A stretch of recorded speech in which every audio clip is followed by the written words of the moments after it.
తెలంగాణలో స్థానిక ఎన్నికలు ఏమో గాని, ఈ రాజకీయం మొత్తం బీసీ రిజర్వేషన్ వైపే తిరుగుతా ఉంది. ఒక పార్టీ ఏమో 42% రిజర్వేషన్ ఇస్తామని అధికారంలో ఉన్న పార్టీ చెప్తా ఉంది. లేదు లేదు అందులో మైనారిటీ వాళ్ళ పర్సెంటేజ్ కూడా కలుస్తా ఉంది.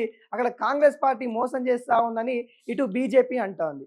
కానీ బీఆర్ఎస్ మాత్రము ఏదైతే కాంగ్రెస్ పార్టీ ఆర్డినెన్స్ ఏదైతే ఉందో దానిలో తప్పులు తడకలు ఉన్నట్టు సైలెంట్‌గా ఉన్న పరిస్థితి కనబడతా ఉంది. ఇక్కడ మాటల యుద్ధం బీజేపీ వర్సెస్ కాంగ్రెస్ అయితే జరుగుతున్న పరిస్థితి కనబడతా ఉంది. కానీ సైలెంట్‌గా మీరు కొట్టుకోండి నేనైతే చూస్తా అన్నట్టుగా బీఆర్ఎస్ వివరిస్తున్న తీరు కనబడతా ఉంది.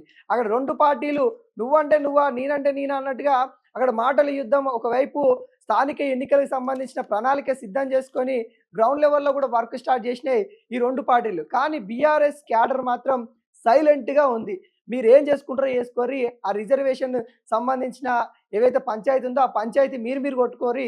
నేను సైలెంట్‌గానే ఉంటా. నా పనేందో నేను చేసుకుంటూ వెళ్తా అన్నట్టుగా సైలెంట్‌గా ఉన్న పరిస్థితి కనబడతా ఉంది.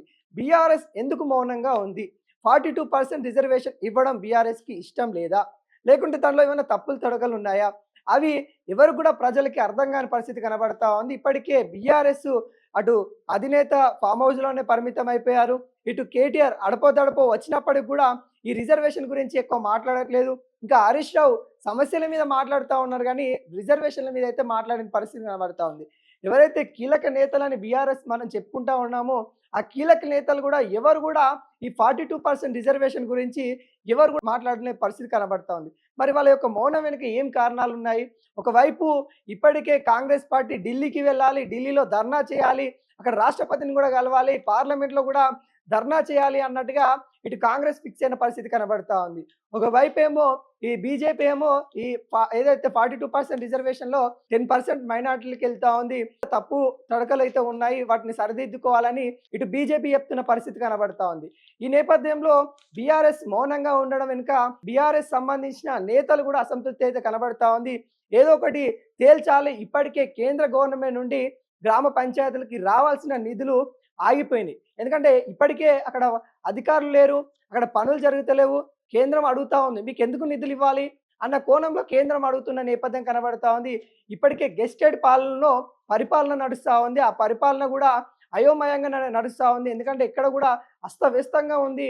ఏడ కూడా పనులు జరగట్లేదు. అటు తాగునీటి కావచ్చు, ఇటు వర్షాలు వస్తున్న నేపథ్యంలో రోడ్లు కావచ్చు, గ్రామాలలో ఎక్కడి గొంగ అక్కడనే ఉన్నట్టుగా కనిపిస్తా ఉంది. ఈ నేపథ్యంలో ఇదంతా జరుగుతా ఉన్నప్పటికీ కూడా స్థానిక ఎన్నికలు పెట్టాలి అన్నట్టుగా గ్రామ మాజీ సర్పంచ్లు కావచ్చు, లేకుంటే గ్రామాల్లో ఉన్న యువత కావచ్చు, గ్రామాల్లో ఎవరైతే పోటీ చేయాలని అనుకునే వాళ్ళు కూడా సర్పంచ్ ఎన్నికలు తొందరలో పెట్టాలని కోరుతా ఉన్నారు. కానీ ఈ ప్రభుత్వాలేమో మరింత జరుపుకుంటూ వెళ్ళి ముందుకెళ్దాం అన్నట్టుగా కనబడతా ఉన్నాయి. ఇటు బీఆర్ఎస్ అయితే మరీ మౌనంగా ఉండడం వెనుక మరి బీఆర్ఎస్ లీడర్లు కూడా బీఆర్ఎస్ ఎవరైతే గ్రామ స్థాయి లీడర్లు ఉంటారో అసంతృప్తి అయితే వెల్లడిస్తా ఉన్న పరిస్థితి కనబడతా ఉంది. మరి ఎందుకు ఆ కారణాలు ఏంటి అనేది కూడా బీఆర్ఎస్ చెప్పాలి. బీఆర్ఎస్ ఎందుకు మౌనంగా ఉంటుందన్నట్టు కూడా బీఆర్ఎస్ నేతలే అధినేతను ప్రశ్నిస్తున్న పరిస్థితి కనబడతా ఉంది. మరి చూడాలి బీఆర్ఎస్ ఈ ఘటన పైన ఎట్లా స్పందిస్తుంది, మరి ఈ రిజర్వేషన్ పైన బీఆర్ఎస్ ఎట్లా ముందుకెళ్తా ఉంది, స్థానిక ఎన్నికల పైన ఎలాంటి ప్రణాళిక ముందుకెళ్తుంది అనేది కూడా మనమైతే ముందు చూడబోవాలి.